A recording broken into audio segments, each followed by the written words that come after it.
Ini adalah malam gelap dengan angin kencang.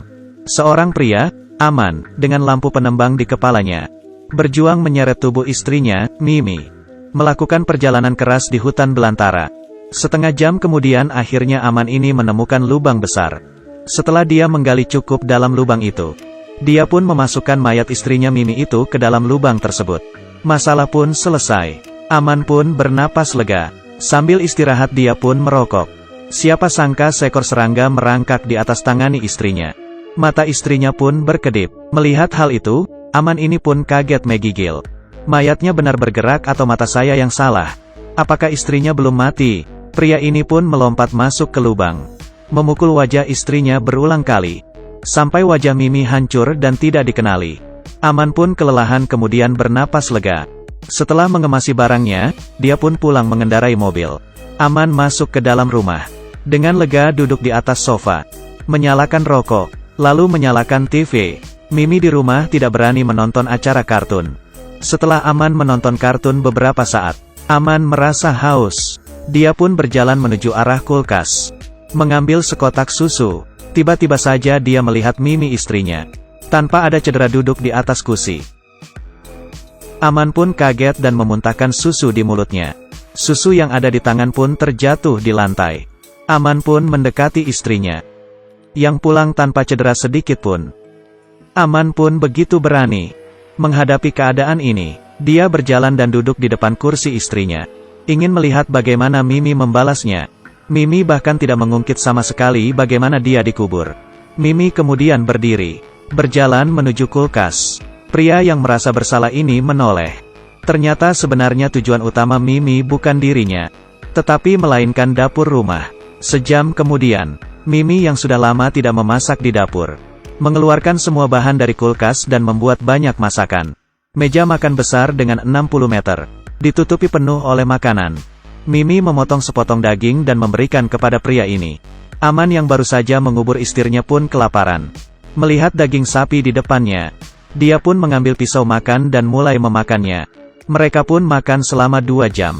Aman seperti baru saja bereinkarnasi. Seluruh makanan yang ada di meja habis tidak bersisa. Kemudian menuangkan secangkir kopi. Saat ingin meminumnya, tidak disangka Mimi mengambil kopi tersebut dan menariknya di hadapan sendiri, menambahkan 7-8 sendok gula di dalam kopi itu. Aman pun tidak menolaknya. Kopi manis itu habis dengan sekali tegukan. Mimi yang melihat suaminya menghabisi semua masakannya, akhirnya tersenyum puas. Aman yang melihat istrinya tersenyum lalu memaafkan diri sendiri, lalu mengeluarkan sebatang rokok, menunduk lalu menyalakannya. Tiba-tiba saja Mimi sudah berdiri di atas meja. Dengan sekali tendangan, Aman yang belum siap itu pun terbang 7 atau 8 meter. Kepalanya pusing dan mulut mengeluarkan darah. Mimi pun langsung melompat. Aman yang baru saja mengubur istrinya. Akhirnya Aman yang menyadari istrinya hidup kembali, menjadi King Kong Barbie, melompat dan ingin menginjak kepala Aman. Untung saja Aman menghindar. Untung saja Aman sempat bereaksi, menghindar dan berguling. Terdengar suara injakan kaki di lantai. Ubin tebal dengan 5 cm pun rusak dihancurkan Mimi. Aman pun ketakutan. Aman pun merangkak berdiri, berlari keluar.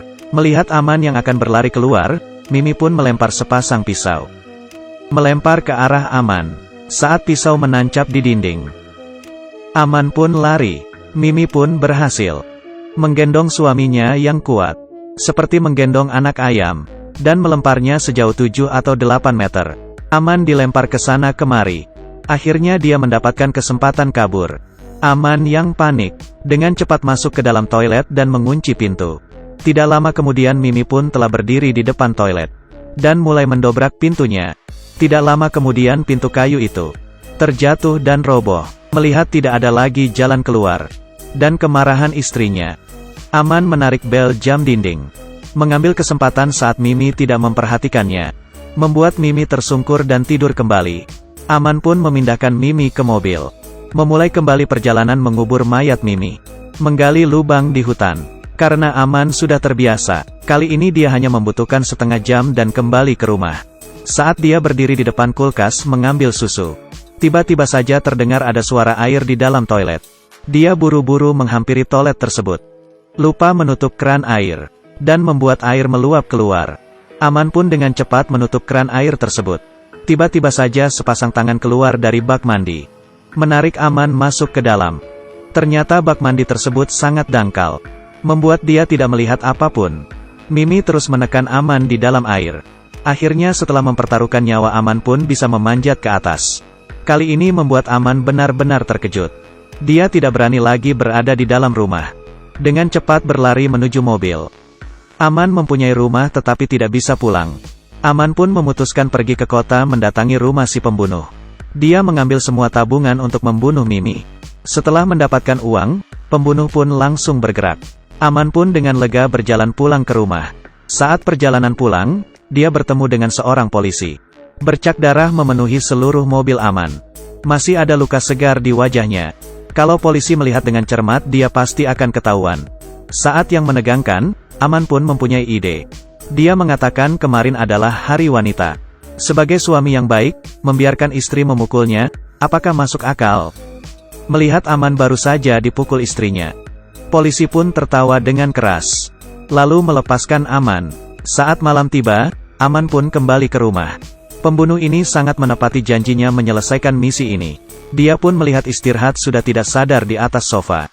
Aman mengubur kembali Mimi di dalam hutan. Menyalakan sebatang rokok. Dia pun pulang ke rumah. Sesampainya di rumah Aman baring di atas kasur. Dan tertidur. Dia mendapatkan sebuah mimpi aneh. Di dalam mimpi dia dikejar oleh sekelompok militer. Dia menemukan satu buah telepon di depannya. Dia pun menghubungi istrinya meminta bantuan. Saat Aman terbangun dari mimpinya, dia baru menyadari kalau istrinya Mimi hidup kembali menempel di atas langit rumah. Mimi yang berpakaian seperti seorang pembunuh mendarat turun tepat di atas tubuh Aman dan memukulnya. Aman pun mencoba melawan, memukul Mimi dengan menggunakan botol kaca. Aman kembali mengubur istrinya. Sesampainya di rumah Mimi hidup kembali. Khawatir istrinya hidup lagi, Aman pun mencari peralatan, memotongnya menjadi 8 bagian. Aman yang telah terbiasa dengan hutan, tidak menyangka Mimi yang telah terpotong. Bukan hanya hidup kembali, Mimi bahkan belajar sesuatu. Lengannya bisa terlepas dengan sendirinya. Seolah bola meriam dikirim ke wajahnya. Sudah tidak ada jalan lain. Akhirnya Aman pun mencari minyak dan membakar istrinya. Mimi yang sudah terbakar, hidup dan duduk di atas mobil Aman. Melihat dengan mata sendiri Mimi yang tidak bisa mati. Aman pun menghela nafas, bersiap menyalakan rokok. Mimi menghembuskan api dari mulutnya. Rokok api pun seketika menyala. Aman melihat rokok yang ada di tangannya. Muncul ide di dalam otaknya. Sepertinya bagaimanapun dia memperlakukan istrinya Mimi. Mimi akan hidup dan membalasnya kembali. Saat akan mengubur kembali Mimi, dia sengaja melihat Mimi mempersiapkan malam Natal yang indah. Ternyata begitu Aman sampai di rumah dia telah didekorasi. Bunga lilin dan lampu-lampu menghiasi ruangan. Ruang tamu dihiasi kaos kaki Natal yang besar. Terdengar suara ledakan dari kaos kaki Natal yang ada di hadapannya. Seorang wanita muncul keluar dari kaos kaki Natal itu. Mereka pun bertemu dan tertawa, melupakan dendam bersama melewati malam Natal dengan malu-malu. Inilah yang disebut pertarungan ranjang. Ternyata kepala Mimi terbentur. Setelah melewati bulan madu dan hidup yang baru, mereka tidak menyangka pembunuh bayaran datang, ingin menjadi tamu di malam Natal. Mereka pun melihat Mimi dan ingin membantu Aman menghabisi Mimi. Aman pun mendorong kedua pembunuh itu dan menutup pintu. Melihat Mimi di belakang telah ditusuk oleh dua pembunuh itu. Dua pembunuh ini pun puas dan mengambil foto. Mimi pun tersungkur di pangkuan Aman, tersenyum dan mengatakan selamat tinggal. Aman membawa Mimi keluar, menguburnya kembali di dalam hutan. Tapi sesampainya dia di rumah, dia baru saja menyadari kali ini Mimi tidak hidup kembali. Sepertinya Mimi telah benar-benar pergi. Aman pun jatuh dalam kesedihan mendalam. Dia masuk ke dalam hutan sendirian, duduk di samping lubang kuburan Mimi. Saat hari mulai terang dia pun berjalan pulang sambil membawa cangkul. Dia muncul di kantor pembunuh itu, membakar foto mayat istrinya. Pada akhirnya, dari jendela kantor si pembunuh Aman melompat. Di saat kita mengira Aman akan mati, seseorang pria tua baya terbang dan menjemputnya, menggendongnya ke lautan bintang. Siapakah pria yang bisa terbang ini? Apakah Anda pernah menonton Pembunuh Istri? maka kalian akan mengerti akan film ini. Film Pembunuh Istri adalah film Jepang tahun 2005. Ketegangan, fiksi ilmiah, dan percintaan. Sutradara menggunakan teknik kreatif dalam pembuatan film, mempersembahkan 5 cerita alur yang berbeda. Di antaranya mereka, kisah pembunuhan istri yang paling istimewa. Di kehidupan sebagian besar suami istri saling mencintai. Tetapi hal sepele terkadang pelan-pelan membuat kenangan itu terlupakan.